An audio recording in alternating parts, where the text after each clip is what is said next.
Hi, my name is Clement, and I'm the Director of Sales here at MetaStock. In this video, I'll be talking to you about correlation, or the relationship between different securities. In understanding the relationship between securities, you can understand things that trade in a similar manner. With that, let's go ahead and go into a PowerPoint describing correlation. The concept of correlation is really to see if things are equal to each other, very similar to each other, or polar opposites of each other. So in this example on the PowerPoint, we're looking at a really basic example. Is an apple equal to an orange? Well, the answer is no. It's an opposite, right? So what if we were to look at an orange versus a smaller orange? Well, yeah, they're basically the same thing. They're just different sizes, right? So what we're trying to identify with correlation is whether things, in talking about the market specifically, are they similar to each other? Do they trade in the same way, or are they opposites of each other? So if I'm looking at correlation here between these two different charts, so one here I have the Dow Jones Industrial Average, and over here I have the Euro dollar. Now, do these look like they trade the same? No, they don't. They look like they trade very opposite of each other. They move in different directions. What if I were to talk about something like the Dow Jones Industrial Average and the ETF of the Dow Jones Industrial Average? Well, if you look at these charts, they look very similar. They have the same types of movements. It's a little different, but for the most part, it trades very much the same. And that's what we're looking for with correlation, is those relationships of whether something trades effectively together or if it should trade the inverse of something. So what happens with correlation is there's an indicator that you get that will give you a 1 and a range down to 0 and then down to -1. So if I have a 1, those trade perfect of each other. They mirror each other exactly, and they have the exact same movements.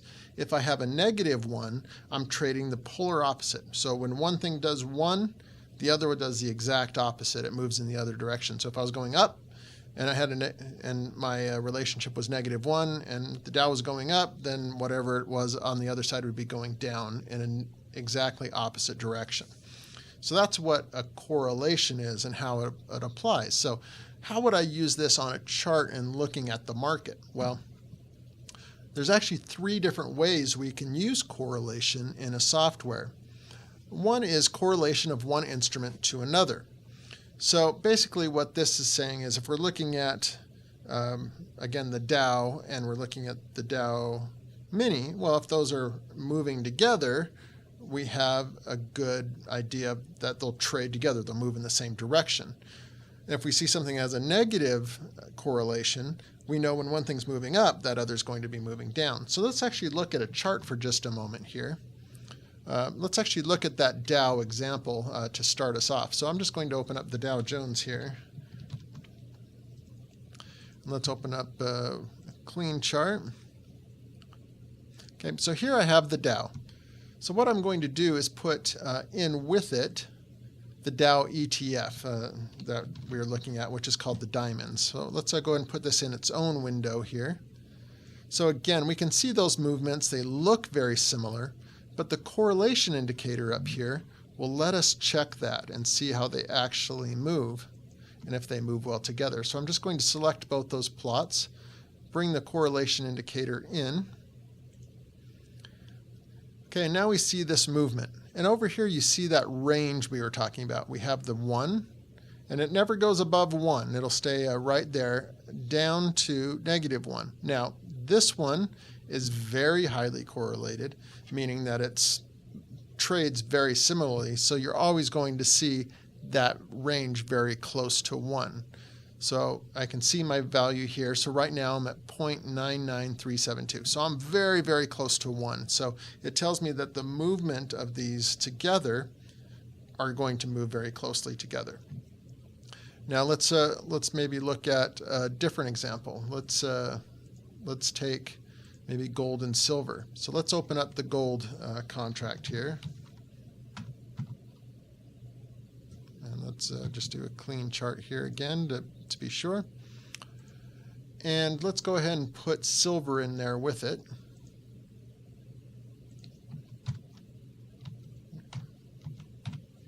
Put that in its own window.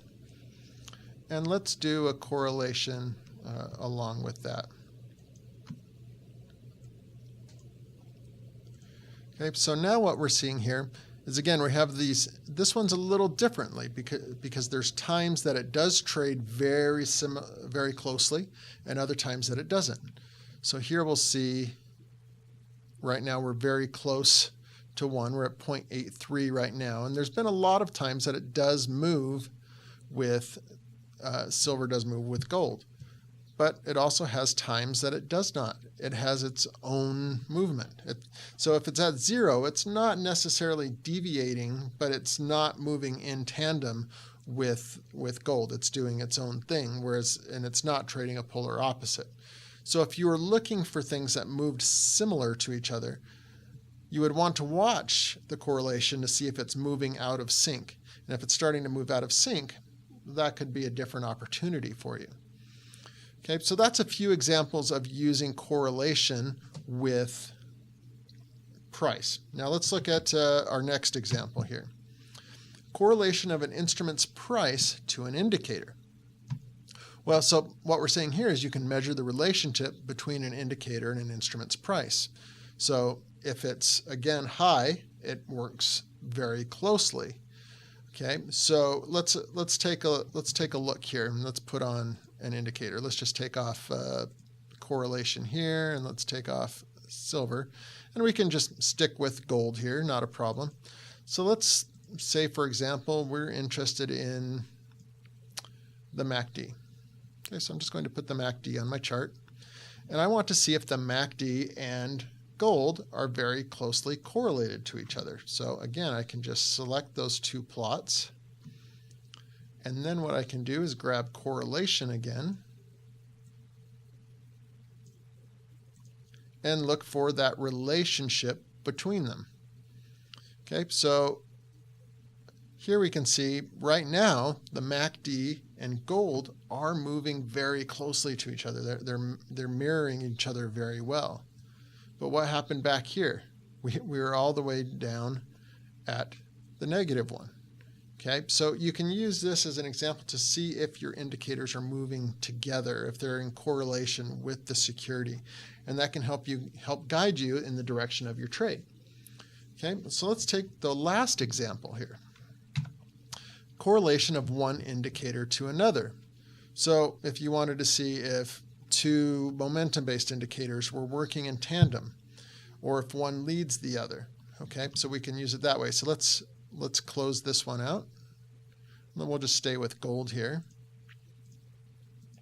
So let's take the RSI and the stochastic. So we'll do relative strength index, RSI, and let's do the stochastic. Okay, so already we know that these two indicators move very closely to each other by looking at it, but let's check our correlation. Let's see what the relationship is with them. Okay, so we're going to select the two, and then let's go ahead and select correlation. Now remember, this one's not based on price. This is the relationship between two indicators. Okay, so we actually do have a very high correlation between the RSI and the stochastic. So we have a 0.84, so it's a very high relationship with them. So they do move in tandem with each other right now. So that's the move. But you can see historically there have been times of divergence where they don't mirror each other as well. But for the most part, we do see a very high over time correlation upwards towards 1 in that area. Down where we start to come down here toward the 0, we start to lose that correlation. So that's a quick overview of correlation and how you can use correlation in the market. I hope you found this video instructional and useful in your trading, and thank you for choosing MetaStock.